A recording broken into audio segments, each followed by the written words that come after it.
When nature unleashes its fury, it shakes the very core of our hearts. Something similar happened with Flight 571. This aircraft crashed thousands of feet above sea level on a snow-covered mountain.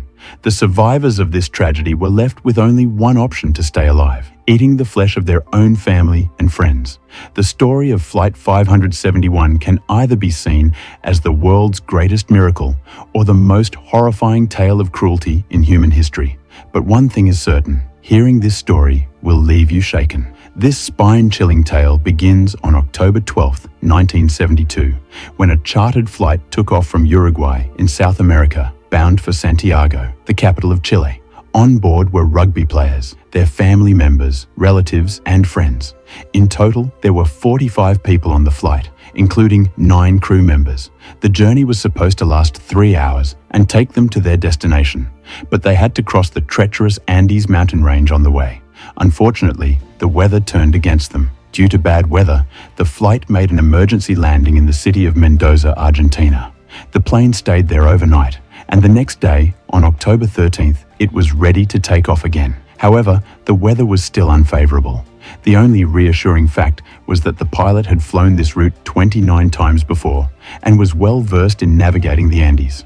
With confidence in his experience, the flight departed once again at 2:18 p.m. on October 13th.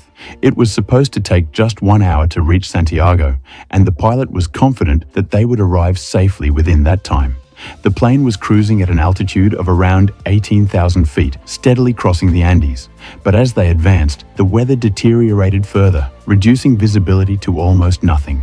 The pilot could see no landmarks and was entirely dependent on the aircraft's instruments. If the weather had been clear, he could have gauged the plane's position by observing the surrounding mountains. However, under these conditions, he could only rely on rough estimates. An hour later, believing that they had successfully crossed the Andes, the pilot requested permission from Santiago Airport's air traffic control to land.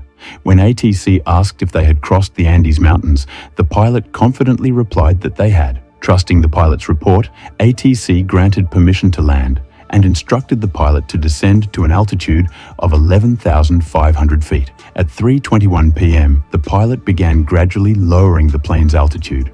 As the aircraft descended, the pilot suddenly realized that the mountains were still surrounding them and a massive rock face loomed directly ahead.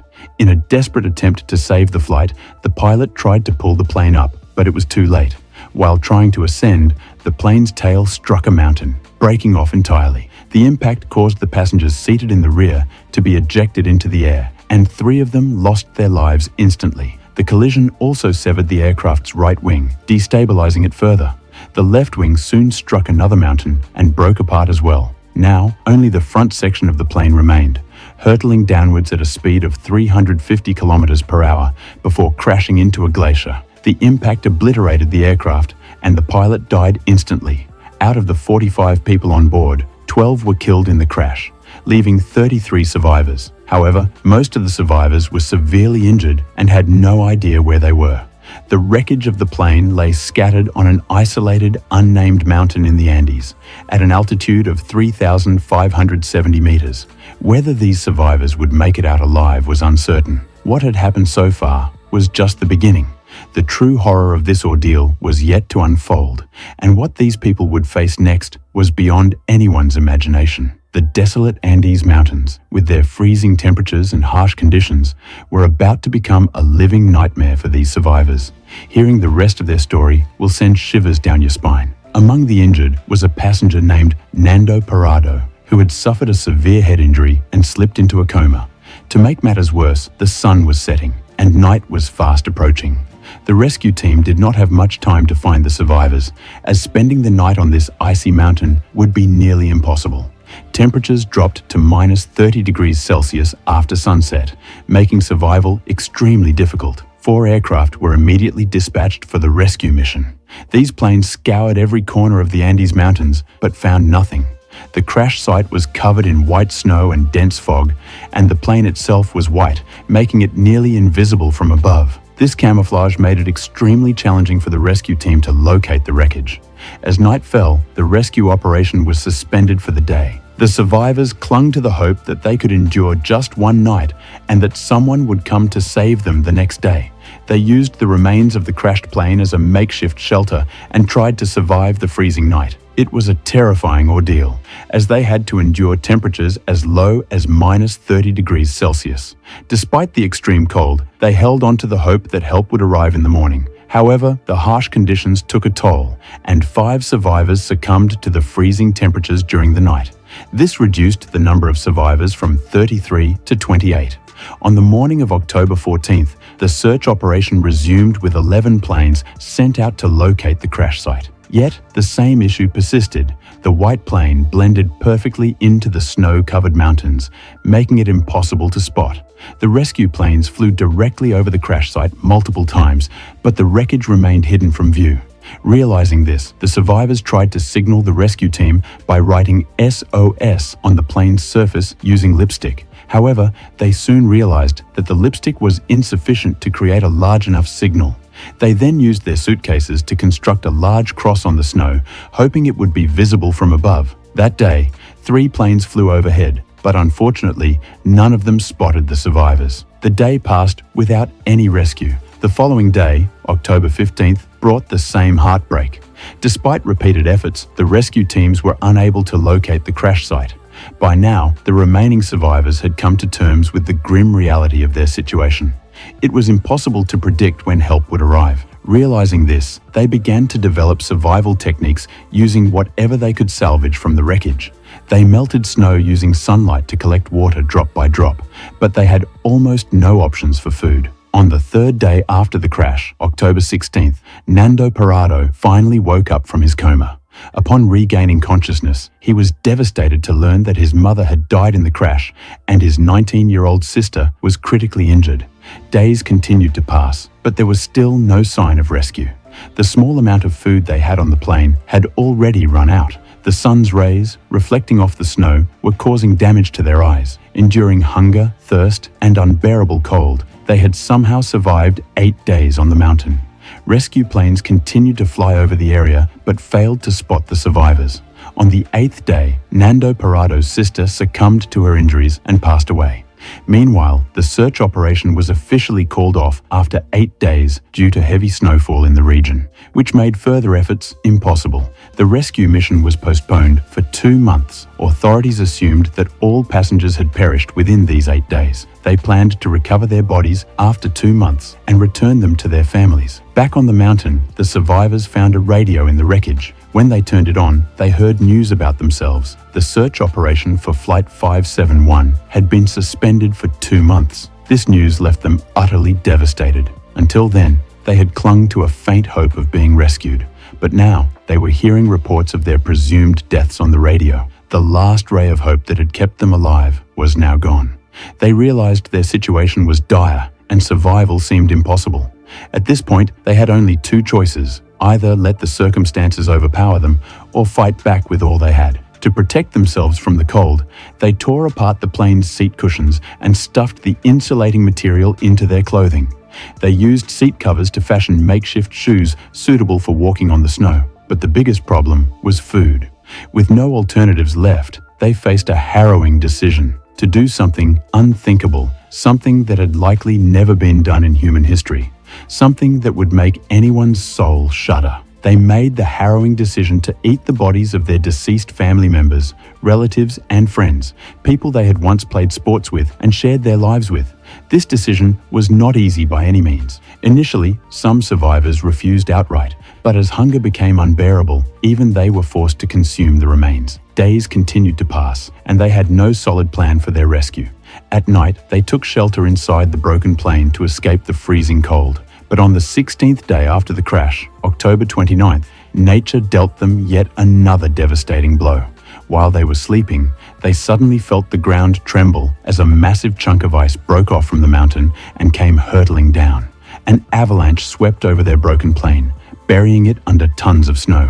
The snow also filled the plane's interior, cutting off their oxygen supply. As a result, 8 more people suffocated to death. Now, only 19 survivors remained, and they were still trapped under the snow. It took them 3 grueling days to dig their way out. By now, it was painfully clear to them that staying there meant certain death. One by one, they would all perish. The only viable option was to try and leave the mountain in search of help. However, most of the survivors were severely injured, making it nearly impossible for them to traverse the mountain.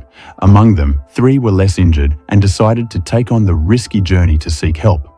They prepared for the trek by taking small pieces of meat for sustenance and wearing the warmest clothes they could find. On the 33rd day after the crash, November 15th, these 3 survivors set out on their mission to find help.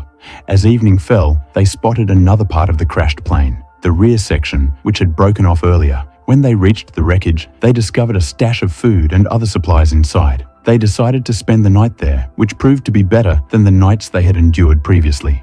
Among the items in the rear section, they found a battery. An idea struck them. They could carry the battery to the front section of the plane and attempt to power the communication device to call for help. However, the battery weighed 25 kilograms, and given their weak condition, carrying it was impossible. Then another thought occurred. What if they brought the communication device to the rear section of the plane instead? This plan seemed more feasible, and they decided to give it a try. For several days, the survivors tried to get the communication device working, but their efforts were unsuccessful. Then, on the 59th day after the crash, December 11th, another avalanche struck, claiming the lives of 3 more survivors. This left only 16 people alive. Now, the 3 young men, Nando Parado, Roberto Canessa, and Antonio Vicentin, decided to climb the glacier and head west in search of help. They had no way of knowing if the direction they chose would lead them to civilization, but they believed that crossing the mountain ahead was their only chance of survival. Confident that they could cross the mountain in 3 days, they carried only enough meat for that duration. They had sewn together a makeshift sleeping bag using thread, which allowed them to huddle together at night to conserve body heat. With no proper equipment, climbing mountains and surviving in the open at temperatures of minus 30 degrees Celsius was an extraordinary challenge. By the morning of the 4th day, they had reached the summit of the mountain, but as they looked out from the peak, their hearts sank. The view revealed an endless expanse of more mountains stretching into the horizon. The direction they had chosen was wrong, and the way forward seemed endless. Given their limited food supply, they decided that one of them would return to the crash site to conserve resources while the other 2 continued the journey. Antonio Vicentin volunteered to return, while Parado and Canessa pressed onward.